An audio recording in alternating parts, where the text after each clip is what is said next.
Hello everyone, welcome back to my channel.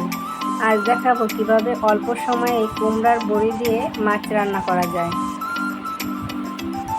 প্রথমে আমি কিছু কাতল মাছ নিয়ে নেব।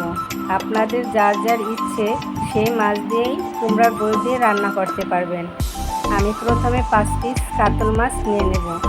মাছ না হলে আমি মাছগুলো পরিষ্কার করে ধুয়ে এবার 1 চামচ হলুদ 1 চামচ লবণ মেখে নেব। আমি মাছগুলো এবার হলুদ আর লবণ ভালো করে মেখে রেখে দেব 5 মিনিট। এ ফাঁকে আমি ফ্রাই প্যানের ভিতরে তেল দিয়ে দেব। এবার তেল দেওয়া হলে আমি কুমড়ার বড়িগুলো অল্প আঁচে ভেজে নেব।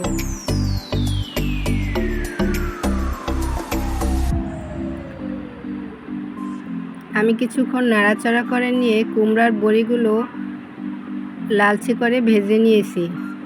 এবার আমার কুমড়োর বড়ি ভাজানো শেষ।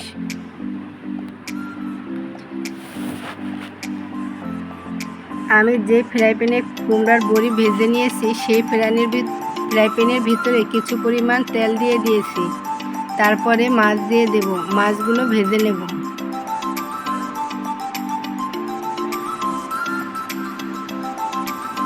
এবার আমি মাছগুলো ভালো করে উল্টে পাল্টে দেব,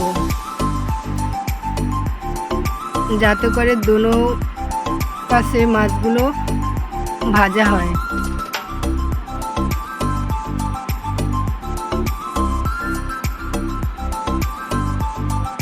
এবার আমি এক এক করে মাছগুলো উঠিয়ে নেব। আর যে অবশিষ্ট তেলগুলো থাকে সেই তেলের ভিতরে আমি 2টো পটল আর 1টি আলু দিয়ে দেব। এবার আলু আর পটলগুলো আমি কিছুক্ষণ ভেজে নিয়েছি। এবার আমি আর একটা ফ্রাই প্যান নিয়ে নেব। ফ্রাই প্যানের ভিতরে পরিমাণ মতো তেল আর পেঁয়াজ কুচি দিয়ে দেব। কিছু সময় নাড়াচাড়া করে নেব। এবার আমি পরিমাণ মতো হলুদ আর মরিচের গুঁড়া দিয়ে দেব।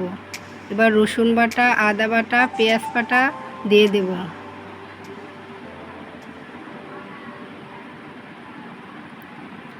এবার কিছু পরিমাণ পানি দিয়ে দেব, পরিমাণ মতো লবণ।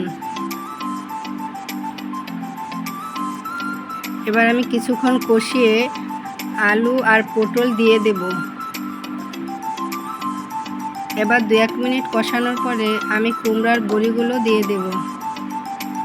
এবার কিছুক্ষণ নাড়াচাড়া করে আমি পরিমাণ মতো পানি দিয়ে দেব। পানি দেওয়া হলে আমি ঢাকনা দিয়ে ঢেকে সিদ্ধ করে নেব। এবার ঢাকনাটা উঠিয়ে নাড়াচাড়া করে নেব।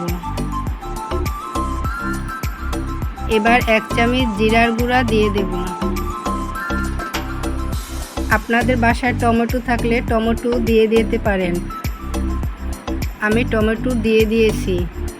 এবার মাছগুলো এক এক করে বসিয়ে দেব।